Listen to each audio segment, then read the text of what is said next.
Shalom. Welcome to my channel, The Hebrew Bible. This is Moses Gumadi, and in this video we'll look at the 42 journeyings or 42 milestones within the journey of the Israelites from the Parashat Masei. Now, we're going to look at the number 42, and I'm going to cover all these topics. The video might be a little bit longer, so I'll try to give you the segments down below. Okay. Now, let's begin with the book of Numbers, chapter 33, verse 1. It says, Elle Masei v'nei Israel asher yatza'u me'eretz Mitzrayim. So they went from the land of Egypt. These are the journeys. Masei is the word. And we read in the next verse, Vayichtov Moshe et motzatehem lemas'ehem. He has written, Moses wrote their goings out according to their journeys. It says, Al pi Adonai, by the mouth of the Lord, or upon the commandment of the Lord. So literally speaking, upon the mouth of the Lord, meaning the word came out of the mouth of the Lord. Ve'ele mas'ehem le motzaehem.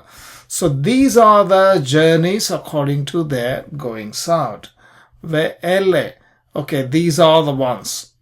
And the word for journeys are mas'eh, as we have seen in the previous video where we looked at matot mas'eh as a joint double parashiot for this week. Right, so this portion is obviously within from Numbers chapter 33 through chapter 36. And I have given you the Westminster Leningrad Codex verse numbers for this parasha. And now here is the list of all the 42 journeyings or the 42 stops or destinations or milestones, whatever you may want to call them. Okay, these are the ones I have listed down from the Bible, and without having to read the verses that follow verse 3. So these are the names, both in Hebrew as well as in English. You can see they began in Ramses. Ramses is the word. Which was obviously in Egypt. So this is the number 0. Why I started with 0 is because it's in Egypt. Okay. And so if you go forward, you'll get to number 41, and including 0 and 41, you'll get 42. This is Arvoth Moab. Arvoth Moab is like the mountains of Moab, I think. So that's where they were, at the edge of the river Jordan. And so you could probably arrange these 42 slightly differently, exclude Ramesses because it's in Egypt, and maybe you begin with Sukkoth and then you end up with the 42nd destination, which is the Jordan, which they cross and they enter the promised land. So either way you take it, okay, you have 42 milestones, as it were, in the journey of their Exodus. Now, interestingly, I don't really use these things that I'm going to say now because they are not a part of a Hebrew grammar. But this word, he says, and these are their journeys according to their goings out. Ve'ele mas'ehem le motzaehem. So this ve'ele means and these, ve'ele turns out to be the number 42. It's very interesting, but a coincidence, maybe. Okay, right. So let's begin with these names, Sukkoth to Jordan. Right. So what happened? 42 is the number. You begin with Sukkoth and end it with Jordan. But why 42? Why are the 42 mentioned? Interestingly, the number 42 has a very interesting mention in the popular culture. From the Hitchhiker's Guide to the Galaxy. It's a book by Douglas Adams, fictional novelist. In that, Somebody asks a supercomputer, what is the ultimate question of life, and what is the answer to the ultimate question of life, the universe and everything? What is the answer? And the computer goes on and does a long calculation and comes up with the number 42. So they get surprised with that number. What is this 42? So it's a very interesting thing, 42. It turns out that the 42 is very interesting. I'm going to explain to you a few more things about 42 going forward. But before, within the journey, we'll see some key milestones. One of the key milestones is here, the fifth one, Elim. Elim is mentioned in verse 9. There we read about the 12 fountains of water and 70 palm trees.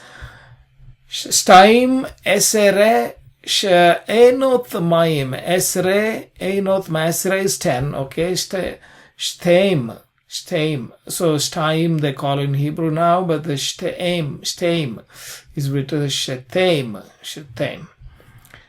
In biblical Hebrew, you pronounce the shva, shetem, actually. In biblical Hebrew, esre, einot maim. Ain is eye, eyes of water. That is eye as in the fountain of water, eyes of water. That's what is written here in Hebrew, okay? Veshivim themarim. Shivim means 70. Tamar is a palm tree. And so temarim is a plural, which is 70 palm trees. That's where they refreshed in number 5, stop number 5, or maybe stop number 6, as you may call it, depending on where you start, whether in Ramses or Sukkot. Okay. So basically, for the children of Reuben, Gad, and half a tribe of Manasseh, they stopped right here. And the remaining ones, they went inside, okay, into Jordan. So you could count both ways. And the next milestone is here in 33, Mount Hor, where Aaron, the priest, the high priest, Vaya'al Aharon HaKohen El Hor HaHar Al Pi Adonai. Again, at the commandment of the Lord, at the mouth of the Lord, Aaron the high priest, the priest, went up into Mount Hor HaHar. And what happened? Vayamath Sham, and he died there. In the 40th year, he died there. That's a major milestone, he died. Okay? Next one is the one before Jordan. Is Arvoth Moab. And here, what happened? Arvoth Moab, Vayamat Sham Moshe, Eved Adonai Be'eretz Moab Al Pi Adonai. So Moses died there. Vayamat Sham Moshe. So Moses died there, and Moses the servant of the Lord, Eved Adonai. In the land of Moab, Be'eretz Moab Al Pi Adonai, by the word of the Lord, upon the mouth of the Lord. Okay, next, if you count with the Ramesses, then actually it shows that Moses actually reached that final destination. Not final destination, but one destination before the final destination. However, at that stage, he did distribute the land to the Reubenites, the Gadites, and a half a tribe of Manasseites. And there he died. Okay, but still you can have the count 42 in his life. Now, but if you go further on to Jordan, so who entered Jordan? So there are only two guys who entered Jordan, that is Joshua and Caleb. Of course, other children who were born in the wilderness. Now, Joshua, of course, was the servant of Moses, and he was obviously trained by Moses, taught by Moses, and all that stuff. And he entered, and he divided the land to the children of Israel after crossing the river Jordan. And so we read here, that Yehoshua betoch hayarden. Joshua set up 12 stones in the midst of Jordan. 12 stones in the midst of Jordan as a marker to, and there the river Jordan splits. So that's the point of entrance into the promised land. And so the story that is being told here is that, hey, in the journey from Exodus, from bondage to freedom and to entering the promised land, in that journey there are 42 stops. You have to go one after the other, and to be successful, you need to go through all these milestones and enter the promised land.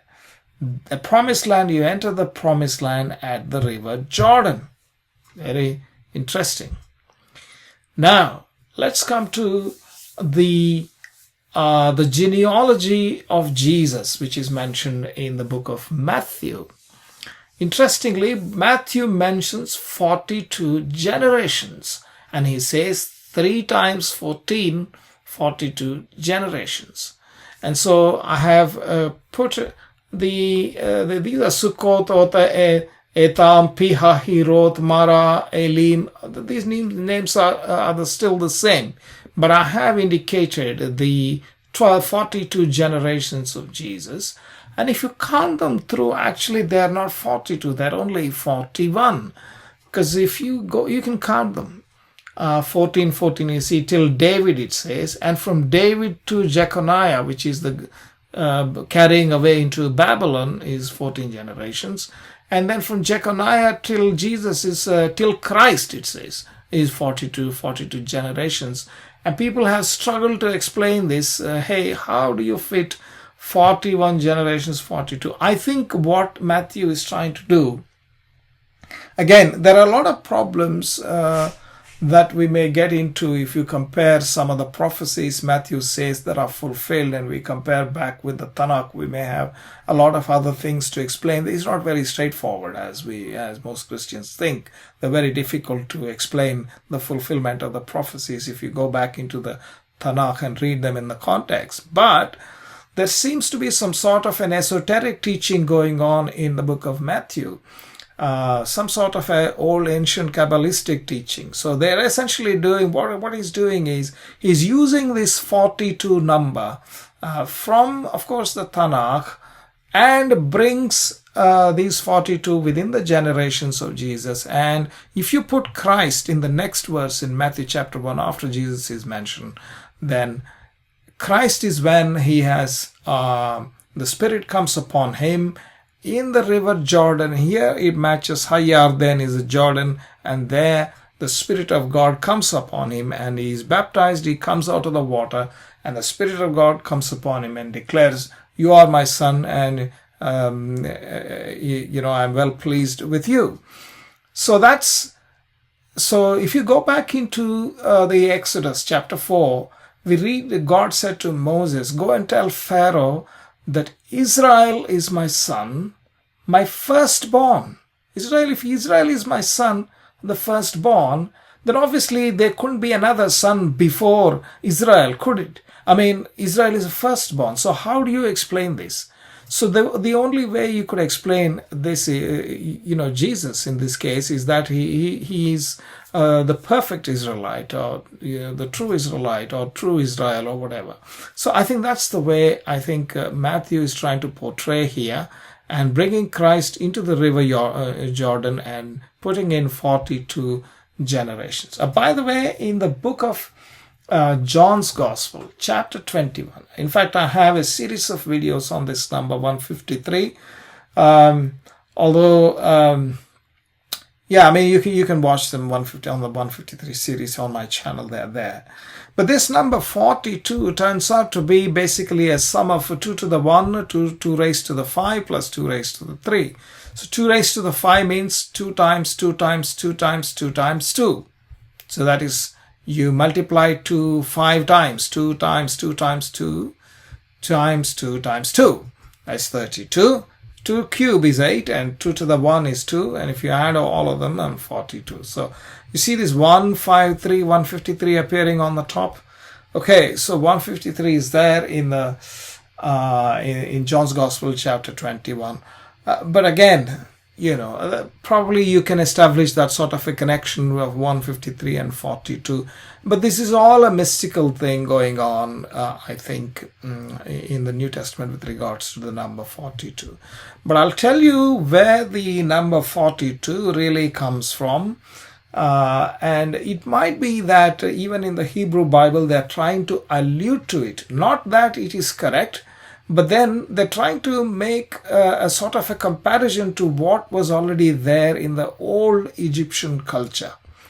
In the Egyptian Book of the Dead, there are mentioned 42 assessors of Math who they judge 42 sins of the souls of the dead in the afterlife. So essentially what happens is a fellow who dies and goes into the realm of the dead, there will be these 42 little gods or deities or whatever, the angel, whoever they are. I think they are all there. Here you can see 21 of them here, and the man is sitting in front of 21 of them, and there's another 21 of them in the second row. Total 21 plus 2 plus 21 is 42. So these guys, they assess the sins of the person, and there is a list of 42 sins for which he has to say, well, I have not done that, I have not done that, and all that stuff for every sin. Only then he is allowed to enter into paradise and receive eternal life. Otherwise, his heart will be eaten away by some animal or something like that, some story. Essentially what they're trying to say is, for a person to go up into a paradise and have eternal life, you need to overcome these 42 sins or something like that. I think that's a sort of a picture going on. Or perhaps that these 42 sins, you need to conquer them or kill them. There is a parallel in the book of Kings. In 2 Kings, we read that actually Elisha the prophet, after Elijah was taken up into heaven, into paradise, in the chariot, he comes back and he returns into the land, and he takes Elisha's the coat, or what do you call it? It's a mantle, and strikes it at Jordan, and the river Jordan splits. We're back in Jordan now. And once it splits, he crosses and he gets into the land. Just immediately then he sees these 42 children coming after him and cursing him. They were not cursing, they are trying to tease him, saying, hey, bald man, go up, you bald man. Go up, you bald man. So obviously it seems Elisha was a bald man without hair on his head, and they were making fun of him. And so we read here that he turned back and looked on them and cursed them in the name of the Lord. And there came forth 2 she-bears out of the wood and tear 42 children of them. 40 and 2. Arvaim Ushne Yaladim. 42 children died. Now what does this represent? Why did they die? And what is the point in telling us this story? I think maybe that there is a sort of a hidden message that, hey, you need to overcome 42 milestones. What about the children? Of course, that's a separate explanation. But you have this number 42 mentioned. There's another set of 42 mentioned in 2 Kings. Here we read that Jehu, he was the chief of staff of the king Ahab, and he kills the relatives, the brethren of the king of Judah, who was Ahazyahu. So, and he kills them, 42 men. So these are the 2 occasions where 42 are mentioned, where these 42 are killed. Perhaps they correspond to the 42 sins or whatever, or 42 milestones, 42 roadblocks or hurdles that you need to overcome in order to get to the promised land across the river Jordan. Okay, there is a spiritual lesson going on. Even in the Christian hymns, we read that crossing the Jordan is parallel to entering the heavens. And so many people do agree that leaving Egypt is like redemption, is actually redemption. Leaving Egypt is like redemption, deliverance from bondage. And then, but you are not done yet. You go through a journey and then you enter the promised land. And so that's the journey of 42. Another thing I want to mention before I close is this 42 letter. They call it a name of God. I don't quite know if it's a name of God. It's a tradition among the Jews. In fact, there is one song called Ana Bechoach. This is actually present within the Siddur. Siddurs means their books. So there is a 42-word song, 42-worded song. And the first letters of all this song are considered to be a 42-letter name of God, but nobody pronounces it, neither can you really pronounce it, nor can we actually get the meaning of it, except in the second line we read Kof Resh Ain Sin Teth Nun. If you read these forms 2 words, Kara Satan, meaning destroy Satan. Satan is considered to be evil inclination within Jewish understanding, and therefore Kara Satan means destroy Satan or destroy the evil inclination. And the song itself has a meaning. Obviously, Ana Bechoa Gedulat Yamincha Tatir Tserura Kabel Rinat Amcha Amecha Sagvenu Taharenu Nora. Now this song is here in the transliteration. If you would like to pause and look at it, you can look at it. You can look at the English translation. It is basically an appeal to God. Oh Lord, give us strength and deliver us and take away our sins and accept us. Please guard us, purify us, and guide us and accept our prayer, etc. So it's a prayer. It's a simple prayer to God. But very cleverly worded, so as to make the first letters of this song corresponds to what is known as a mystical name. And I really don't know how they say that they get it from the book of Genesis chapter 1. I tried how to get it. I couldn't succeed. I really don't know. It's very difficult to how they got it. I have not read anywhere how they got it. So I have no clue. Okay, that brings us to the end of this video. Thank you for watching. Please do like and subscribe to my channel. Click the bell icon. Also do comment below, and I will see you again with another video as soon as I can. Thank you very much.